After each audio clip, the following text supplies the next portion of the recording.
ही संहिता नाही आहे. मी पहिलेही सांगितलं आहे. आपल्या देशामध्ये 32 कायद्यांचं रूपांतरण 4 कायद्यांमध्ये होते आहे. हे 4 नवीन कायदे, हे 4 कोड, हे संहिता आता अस्तित्वात आल्या आहेत आणि याच्यासारखे कायदे राज्याचे बनले पाहिजे.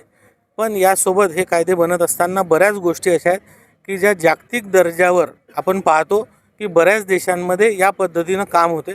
त्या पद्धतीने जर आपल्याही देशात काम झालं तर आपल्या देशातल्या इंडस्ट्रीजला खूप मदत होईल. कामगारांचं पेमेंट वाढेल, कामगारांना आर्थिक मोबदला जास्त मिळेल. या दृष्टीनं असे काही बदल आम्ही याच्यावर विचार करतो आहे. जसं आपण पाहिलं असेल की महिलांना रात्री काम करण्याची मुभा असेल ती दिली गेली पाहिजे. फॅक्टरीमध्ये महिला जिथे काम करते तिथे महिलांना पाळणाघरासहित सगळ्या सुविधा तिथे दिल्या पाहिजे.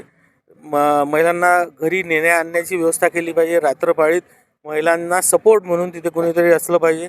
सोबतच आपण पाहिलं असेल तर जस्टिसवर जेव्हा खटले दाखल होतात तर ते क्रिमिनल ज्या ह्या होत्या त्या डिक्रिमिनलायझेशन करून त्यांना आपण आर्थिक दंड वाढवून त्यामध्ये थोडीशी हे रिलॅक्सेशन देण्याचा विचारात आहे. अजून फायनल काही नाही.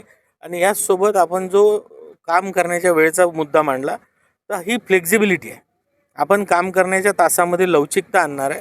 कारण आपल्या देशात आपण पाहतो की बरेचदा सणांच्या वेळेस प्रोडक्शन वाढवण्याची मागणी खूप मोठ्या प्रमाणात येते. दिवाळीमध्ये फूड सेक्टर असेल, क्लोथिंग असेल, डेकोरेशन असेल, लाईटिंग असेल आणि इतर अजून जे काही इंडस्ट्रीजमध्ये प्रोडक्शनची वाढ होते तर अशा वेळेस त्यांना स्किल्ड लेबर बाहेरून आणता येत नाही किंवा नवीन कामगार असलेल्या कामगाराच्या पद्धतीने तेवढ्या क्षमतेने काम करू शकत नाही.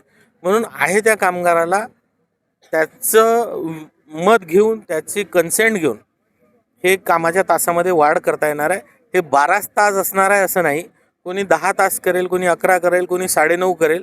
फक्त जी आपल्या एक वीकची, हप्त्याची जी 48 तासांची मर्यादा आहे ती कुठेही ओलांडता कामा नये, जेणेकरून कामगारांच्या आरोग्यावरही परिणाम होता कामा नये. आणि कामगारांच्या आरोग्याचा, त्यांच्या संपूर्ण जीवनाचा विचार करून या गोष्टी आम्ही अभ्यास करतो आहे. आणि सोबतच जितकं वाढीव काम तो करेल त्याचा मोबदला त्याला द्यावा लागेल. जितके दिवस त्याचे काम करायचे कमी होतील त्याचे इन्सेंटिव्ह त्याला द्यावं लागतील. आणि याचं जर आपण गणित काढलं तर एका महिन्यामध्ये त्याला खूप मोठ्या प्रमाणात आर्थिक मोबदला मिळेल आणि त्याच्या हेल्थचाही त्याला सुट्टी मिळाल्यामुळे त्याची तेवढी काळजी घेतली जाईल. अशा सगळ्या गोष्टींचा विचार केल्यानंतर ही कायदे म्हणजे हे निर्णय अस्तित्वात येतील.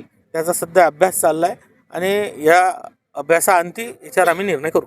कामगार संघटनांचा 4ही कायद्यांना विरोध नाही आहे. माझी ज्या कामगार संघटनांशी, ज्या प्रमुख कामगार संघटना आहे त्यांच्याशी जेव्हा बोलणं झालं तर त्यामध्ये मुख्य जो कामगार कायदा असेल आणि आपला वेजेस कोड असेल याबद्दल त्या लोकांचं संमती आहे. ते लोक आनंदित आहेत.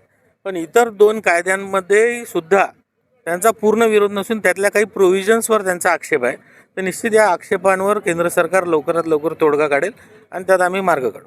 सांगितलं नाही, याच्यामध्ये जोही उल्लंघन करेल त्याला शिक्षा आहे, त्याच्यावर दंड आहेत आणि ते आम्ही निश्चित आकारू आणि त्यांना याच्यातून कोणालाही सोडल्या जाणार नाही.